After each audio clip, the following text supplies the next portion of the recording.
एक परदेसी का अपनी माँ के नाम लिखा हुआ खत। अम्मा, आपके बेटे का मनी ऑर्डर आया है। डाकिये ने अम्मा को देखकर साइकिल रोकते हुए कहा। अम्मा की बूढ़ी आंखें चमक उठी, जो ऐनक उतार के साफ करते हुए साफ साफ नजर आ रही थी। बेटा, जरा पहले मेरे लाल से मेरी बात करवा दो। अम्मा ने उम्मीद भरी नजरों से डाकिये की तरफ देखा, लेकिन उसने अम्मा को टालने की कोशिश की। अम्मा, मेरे पास इतना वक्त नहीं होता कि मैं आपके बेटे से हर बार आपकी बात करवा सकूं। मुझे और भी बहुत सारे लोगों के खतूत और पैगामात पहुंचाने होते हैं। डाकिया अम्मा को अपने वक्त की अहमियत और खुद की मसरूफियात की दलील देने लगा, लेकिन बूढ़ी अम्मा पर इसकी बातों का कोई असर न हुआ। उन्होंने किसी बच्चे की तरह जिद और इसरार करना शुरू कर दिया।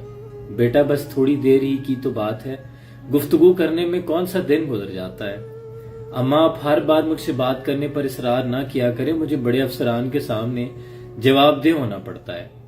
ये कहकर डाकिया ने अम्मा को पैसे देने से पहले अपने मोबाइल पर एक नंबर डायल करना शुरू कर दिया। ये ले अम्मा, बात करें, लेकिन ज्यादा बात ना करें, पैसे कट जाते हैं। उसने अपना मोबाइल अम्मा के हवाले किया। अम्मा ने उसके हाथ से मोबाइल लिया। अम्मा अपने बेटे से 1 मिनट फोन पर बात करने के बाद मुतमईन हो गई। उसके झुर्रियों वाले चेहरे पर मुस्कुराहट फैल गई। ये 1000 रुपए हैं अम्मा, ये कहकर डाकिये ने 100 के 10 नोट अम्मा की तरफ बढ़ा दिए। अम्मा ने पैसे गिनते हुए उसे ठहरने का इशारा किया। अब क्या हुआ माँ, ये 100 रुपए रख लो बेटा। क्यों अम्मा? वो हैरान रह गया। हर माँ मेरे बेटे के भेजे हुए पैसों को लाने के अलावा तुम मेरी बेटे से बात भी तो करवाता है ना, इसमें खर्चा तो होता होगा। ये उसके लिए है। अरे नहीं अम्मा, रहने दो।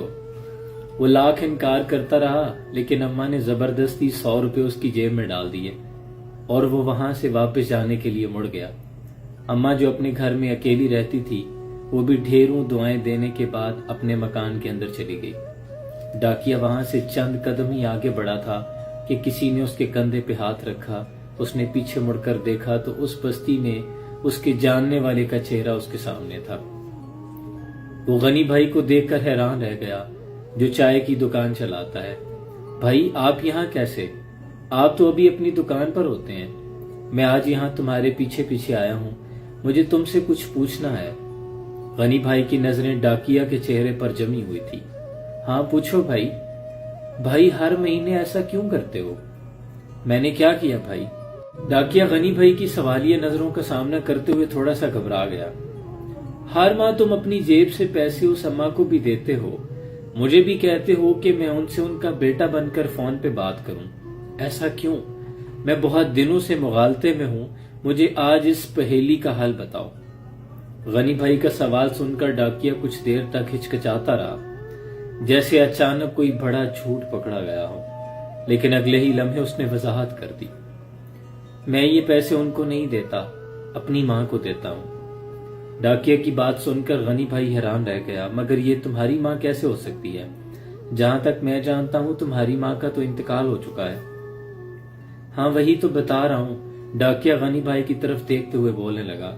इन अम्मा का बेटा कहीं बाहर कमाने गया था।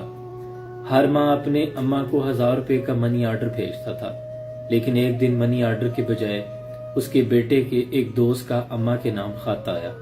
उस खत में लिखा था कि उनका बेटा इन्फेक्शन की वजह से जान की बाजी हार गया, वो अब नहीं रहा। फिर क्या हुआ भाई?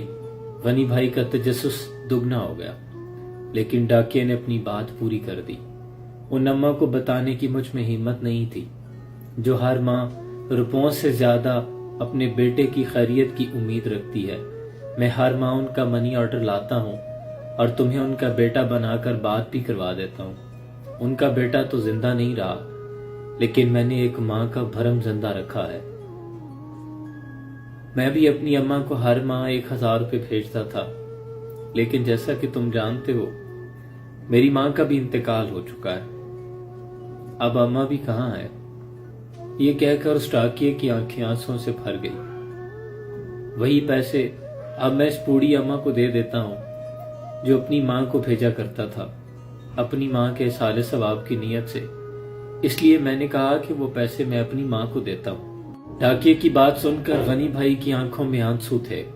एहतराम भरी नजरों से डाकिये को देखते हुए डाकिये की पीठ पर हाथ थपका اور واپسی کے لیے مڑ گئے۔ خدا کے بندے تو ہیں ہزاروں، بنوں میں پھرتے ہیں مارے مارے، میں اس کا بندہ بنوں گا جس کو خدا کے بندوں سے پیار ہوگا۔ آپ کی زندگیوں میں اگر اندھیرے بڑھنے لگیں تو چپکے سے کسی پیاسے دیے میں تیل بھرایا کریں۔ یقین سے کہتا ہوں آپ کی زندگیوں میں کبھی اندھیرے نہیں ہوں گے، روشنیاں خود آپ کا پیچھا کریں گی۔ اللہ آسانیاں حاصل اور تقسیم کرنے کا شرف عطا فرمائے۔ سلام پہنچے۔